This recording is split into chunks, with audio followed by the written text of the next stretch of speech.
Thank you very much, Teacher Joanne.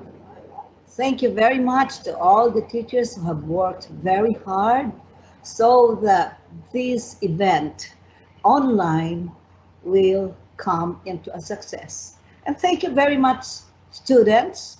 I've seen your performances yesterday, and thank you very much to all the families who have joined us in this wonderful presentation. True enough, Christmas will not be Christmas without a family.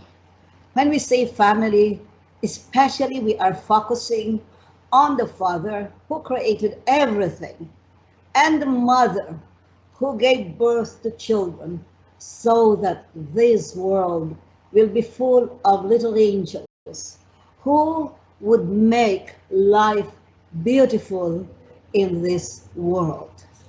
So true enough, just like a school, we take care of your children. And we will made it a promise that since we have taken the responsibility to be the parents in the school, we're going to do our best to take care of them spiritually, psychologically, intellectually, and socially. And this is the meaning of Christmas.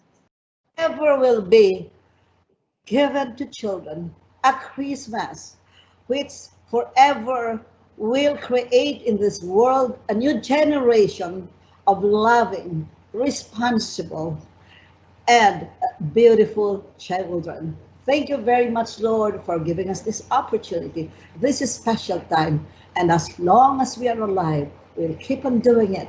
And we promise that all together with the SGIS family. Thank you very much, teachers, and may God bless you all.